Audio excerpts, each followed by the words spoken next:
India is home to the billions. India is a multilingual and the multi-ethnical country. Instead of having these differences in 10 areas in which India beats even the most powerful countries in the world. Hope you will going to like our videos and subscribe our channel by pressing our bell button. The first topic we will going to talk about the legendary expertise in the high altitude mountain warfare. Whatever the legendary expertise or experiences we have gained today all came from our past experiences. Like we fought the war against our two hostile neighbors, Pakistan and the China, started from the year 1948, 1950s, 1962, 1975, 1986, today's Doklam and the today's Ladakh. We will going to talk about those war in our later editions or later discussions. Indian Army's Operation Meghdoot is our stupendous experience how we gained the leverage in the Siachen and how we cut the China and the Pakistan axis in the high altitude warfare. It is nothing short of stupendous gallantry. The high altitude experience we gain that take us to build our dedicated high altitude mountain strike crops like the Ladakh Scout.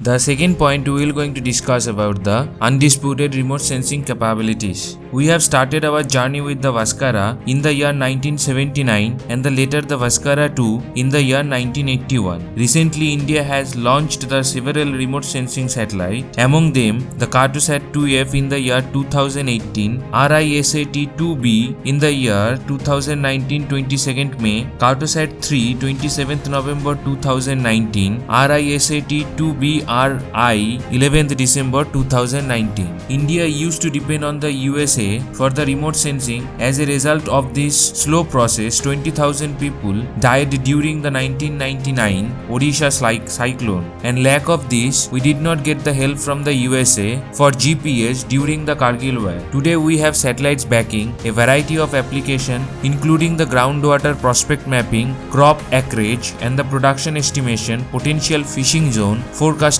based on the chlorophyll and the sea surface temperature, biodiversity characterization, detailed impact assessment of the watershed development projects, generations of natural resources data, information and etc. Third point, most intelligent nuclear program using the thorium. India has only 1 to 2% of the uranium reserves. In the contrast, we have 25% of thorium reserves of the world. That is why India have to spend huge amount of forex to import the uranium from the USA, Canada, Tajikistan, Turkmenistan, Kazakhstan and other countries. And that actually made us to work on the thorium based power generation. India is working on nuclear power since the 1950s. The pioneer of this program was Homi Jahangir Bhabha. The country could produce the 500 gigawatt for at least the 4 centuries using the country's economically extractable thorium reserves. According to the IAEA, for the uranium reserves, India have 54,636 tons of reasonably assured resources, 25,245 tons of estimated additional resources, 15,448 tons of undiscoverable conventional resources and 17,000 tons of speculative resources. According to the NPCIL, these reserves are only sufficient to generate about 10 gigawatt for about 40 years, which is very less for a country like India. That is why India came up with a solution that is called the 3-stage breeder reactor using the thorium. The stage 1, which is pressurized heavy water reactors, stage 2, the fast breeder reactor, and the stage 3, thorium based reactor. In the stage 3, the scientists will going to use the thorium to generate the power, and through this way we will going to reduce the price of our power generation for at least a century. Contribution of yoga and the Ayurveda. Yoga has become rage across the world. Because of the true power of the yoga, United Nations came up with a International Yoga Day, which is 21st June, which is being celebrated throughout the world in that day. Yogananda talked about the physical and the external benefits of yoga that are now being actively confirmed by the medical science. Yoga and the Ayurveda is the gift to the world from India, but India never asked for the intellectual property right for it. It is the gift. Fifth point, first Asian nation and the fourth country in the world to reach the Mars orbit. It was launched on the 5th November 2013 by the ISRO using the PSLV C-25 rocket. PSLV stands for Polar Synchronous Launch Vehicle, India's first planetary mission sending to the Mars after the Roscosmos, NASA and the ESA. Roscosmos is the space agency of Russia, NASA is the space agency of the United States of America, and the European Space Agency is the space agency of the Europe. Mission was a technology demonstration project. The mission's objects was orbit maneuvers, first point. Second point is development of the force models and algorithms for the orbit and the altitude. Third point, navigation in all phases. Fourth point, maintaining the spacecraft in all phases of the mission. Fifth point, meeting power, communication, thermal and the payload operation requirement. Sixth point, incorporate autonomous features to handle contingency situations. The most interesting part is that the main test engine referred to as an Kumbhakaran. The project cost India $75 million, which approximately 450 crore, which is even cheaper than an 8-lane bridge in the Mumbai, which cost $340 million US. It is less than the budget of the film Gravity, which was about $105 million, and 1/10 of the US has spent on the Maven mission. If spent distributed, then every Indian contributed only ₹4 towards the mission. Objective of the mission was look for the Mars environment and the methane gas presence in the Mars environment. The weight of the satellite was only 1350 kg, which is lesser than the sports utility vehicle. ISRO took only 15 months, NASA took 5 years for the Maven missions. Mars is about 670 km from the Earth. The cost of the ride works out to about rupees 6.7 per kilometer, cheaper than auto rickshaw anywhere in the India. The sixth point is the third largest army to work on Earth. India's total military strength is 11,29,000 active military and the 9,60,000 reserve military forces. Also, it is an all-volunteer force that comprises more than 80% of the country's active defense personnel. The seventh point is the second largest number of internet users in the world. Our future rests in the hands of the internet and nobody drives the force of the wave other than its users.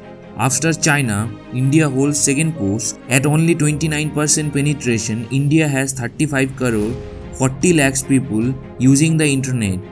This puts ahead countries like US, Japan and the Russia, where penetration rate is higher than ours. The eighth point is the nuclear asset, which includes the weapons and the reactors. In a short span of 66 years, India's nuclear capabilities have tremendously grown. We rank number 1 in the development of the thorium-based fast breeder reactors. India have 21 nuclear reactors in the 7 nuclear power plants, which produces the 5,780 megawatt and 6 under construction. Kudankulam is our largest nuclear power plant, which is in Tamil Nadu, developed by the Russia. According to the Federation of American Scientists, India have 75 to the 110 nuclear weapons, and we have good missile technology to carry the nuclear payload. Nuclear missiles included the Agni series, Prithvi series and submarine-based K series and air-based BrahMos missile from the Sukhoi 30 MKI fighter. India has also signed the civil nuclear deal with the USA during the time of the Prime Minister Manmohan Singh. The ninth point we are going to discuss about right now is the fourth most feared aircraft in the world, which India possesses. India approximately have 1,820 aircraft in services. Among them 905 combat planes, 595 fighters and the 310 attackers. India has the fourth largest air force ahead of the Germany, Britain and every other developed European country. The fighter planes the India possesses, they are the Dassault Rafale from the France, Sukhoi 30 MKI air dominance from Russia, Mirage 2000 from France, MiG-21, MiG-29 from Russia, and we also developed our multi-role fighter aircraft, which is HAL Tejas. We also have AWACS built on the Embraer and the Beriev A50. The transport aircraft we have, they are AC-130J Hercules, C-17 Globemaster III, and we also have the submarine killers, which we have imported from the United States of America, which is P-8I. I stands for India. Also have attack helicopter, which is Apache, transport helicopter Chinook, transport aircraft Antonov AN-330 Dornier TO-228, and the tanker aircraft IL-78 from Russia. 10th point is the second largest IT industry in the world. IT grown has been tremendous. Second better is that is about another 5 years we will take over the China and sit on the number 1 seat. And Indian IT industry is being benefited through the Indian companies which is TCS and the other companies which are doing the business in the India like the CTS, Cognizance and the various others. Indian IT industry is far better than the China because of the more English speaking people available towards the Indian companies and the companies those who are doing the business in India.